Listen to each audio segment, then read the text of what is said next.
France کی ایک company نے یہ دعویٰ کیا ہے کہ 2030 میں وہ حضور نبی کریم صلی اللہ علیہ وسلم کا وہ خطبہ جو حجۃ الوداع کے موقع پر آپ نے پیش فرمایا اس کو اوریجنل آواز میں سنایا جائے گا۔ یقیناً اس خبر کو سننے کے بعد ہر مسلمان خوشی سے جھوم رہا ہے، خوش ہو رہا ہے، لیکن اس حوالے سے جو آنے والے دور کے اندر اس کے بعد جو خدشات ہیں، جو خطرات ہیں، جو نقصانات ہیں، ان کو سمجھتے ہوئے، ان کو بھانپتے ہوئے چاہیے کہ عالمی عدالت کے اندر جا کر اس کمپنی کے خلاف کیس کیا جائے کہ اس خطبے کو نشر کرنے کی بالکل اجازت نہ دی جائے۔ یہاں پر کون سا ایسا مسلمان ہے کہ جس کے دل کے اندر یہ خواہش پیدا نہیں ہو رہی، یہ آرزو پیدا نہیں ہو رہی کہ کاش اس کے کانوں کے اندر آقا کریم صلی اللہ علیہ وسلم کی وہ آواز اس کو سنائی دے۔ یقیناً یہ ہماری روح کے لیے جان کی حیثیت رکھتی ہے۔ حضور کی آواز، حضور نبی کریم صلی اللہ علیہ وسلم کا وہ خطبہ سننا، یہ باعث جو ہے وہ ہمارے لیے فخر ہے۔ اس کے سننے کے بعد ہمارے ایمان کو جو تازگی ملے گی وہ بالکل حق بجانب ہے۔ اس سے کوئی شخص بھی جو حضور کا امتی ہے وہ انکاری نہیں ہو سکتا۔ لیکن ایک چیز ذہن کے اندر ضرور رکھے کہ اس کے بعد جو آنے والے خدشات ہیں، جو نقصانات ہیں، اس کے بعد جو آنے والے حالات کے اندر اسلام کے خلاف اس چیز کو بنیاد بنا کے سازشوں کا ایک جال جو تیار کیا جائے گا، پھر تو آپ کے جتنے غزوات ہوئے، غزوات کے اندر جو گفتگو ہوتی رہی وہ آپ کو سنانے کے دعوے کر دیے جائیں گے۔ صحابہ کرام کی گفتگو جو ہے وہ سنانے کے دعوے آپ کے سامنے کر دیے جائیں گے۔ پھر نعوذ باللہ ثم نعوذ باللہ یہاں تک بات چلی جائے گی کہ کوہ طور کے اوپر حضرت موسیٰ اور خدا کے درمیان جو گفتگو ہو رہی تھی وہ ہم آپ کو سنا رہے ہیں۔ یہ ساری کی ساری چیزیں بائبل کے اندر یہ واضح طور پہ لکھا ہے کہ اللہ تعالیٰ گفتگو کرتا ہے اور عام لوگوں کے ساتھ بھی اللہ گفتگو کرتا ہے۔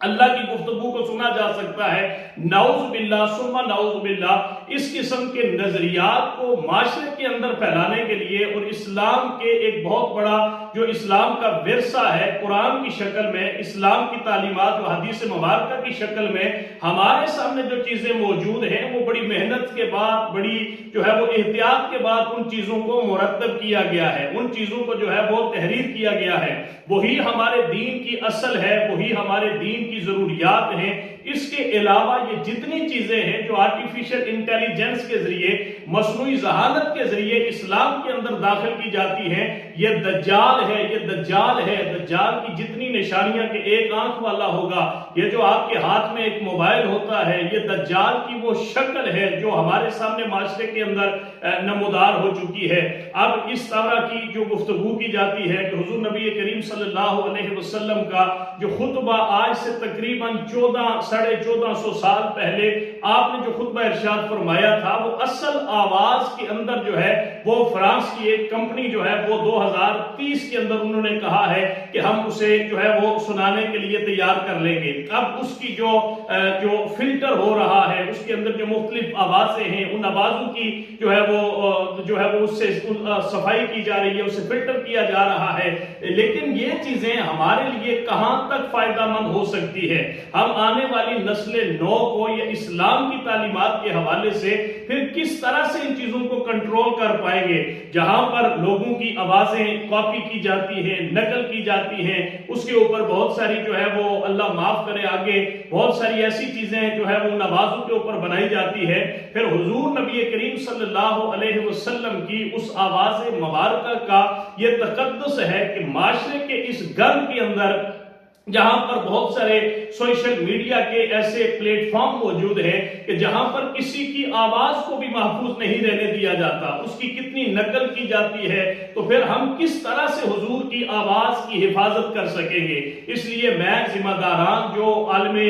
اسلام کے اندر رہنے والے مفتیان کرام ہیں، جو عالم اسلام کے حکمران ہیں، میں ان سے یہ گزارش کروں گا کہ سوشل میڈیا کے اوپر اس چیز کو باقاعدہ طور پر جو ہے وہ ایک مہم کے طور پر چلایا جائے کہ اس آواز کو، جو آواز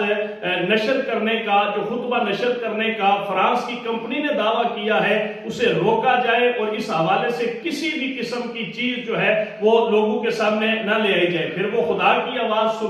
سننے کا دعویٰ شروع کر دیں گے، پھر وہ صحابہ کرام کے حوالے سے جو غزوات ہوئے ہیں ان کے حوالے سے بہت سارے آنے والے وقتوں کے اندر اس چیز کے نقصانات جو ہے وہ ہمارے سامنے آنا شروع ہو جائیں گے۔ ہماری آنے والی نسلوں کے اندر پھر اسلام کے حوالے سے جو ایک نیا حملہ ہوگا، کاری ضرب اس کے اوپر لگائی جائے گی، شاید ہم اس کے دفاع کے لیے اپنے آپ کو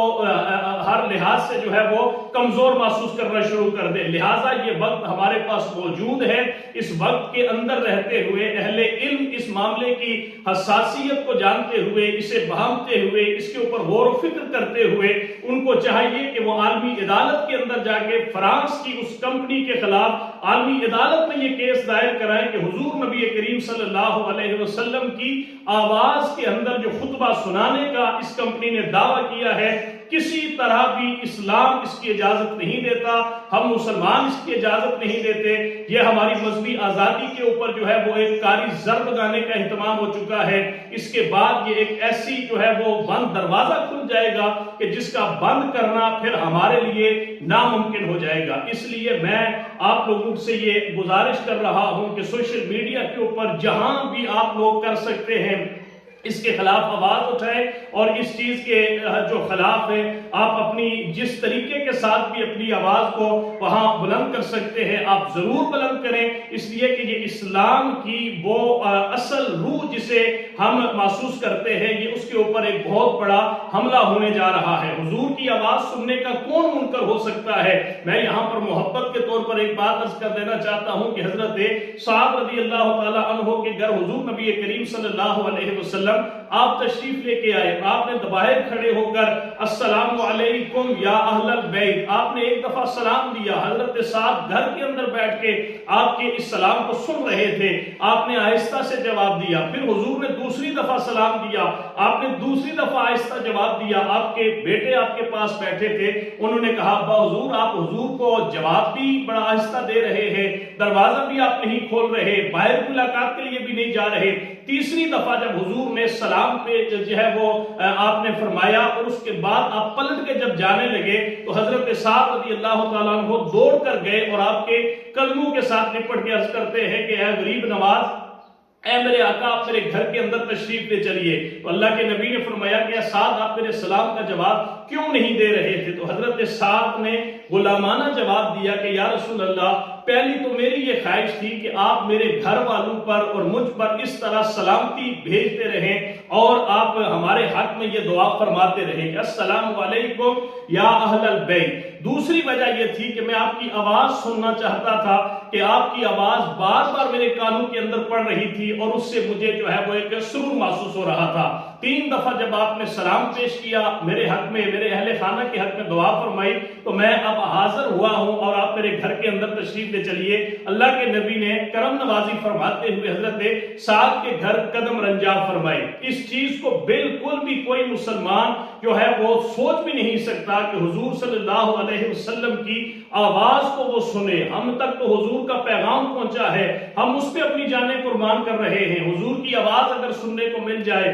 تو کتنی بڑی غنیمت اور سعادت مندی کی بات ہے، لیکن اس کے بعد جو نقصانات، جو خدشات، جو خطرات جو ہے وہ نظر آ رہے ہیں، ان کو شاید روکنا ہمارے بس کے اندر نہ رہے۔ لہٰذا اس چیز کو روکا جائے، اس چیز کے سامنے جو ہے وہ طاقت کے ساتھ عالمی عدالت کے اندر جس پلیٹ فارم پہ بھی جا کر اس کو روکنا ممکن ہو، اسے روکنا چاہیے۔ اور حضور نبی کریم صلی اللہ علیہ وسلم کا وہ خطبہ مبارک جو کتابوں کے اندر، مستند کتابوں کے اندر ہمارے سامنے موجود ہے، وہی ہمارے لیے حرز جاں ہے، وہی ہمارے لیے ایمان ہے، اسی کے اوپر ہمارا کامل یقین ہے، اور وہی خطبہ آقا کریم صلی اللہ علیہ وسلم کا ہمارے لیے مشعل راہ کی حیثیت رکھتا ہے، منشور حیات کی حیثیت رکھتا ہے، اور من و عن ہم اس کے اوپر عمل بھی کرتے ہیں اور اس کے اوپر ہمارا اعتقاد بھی ہے۔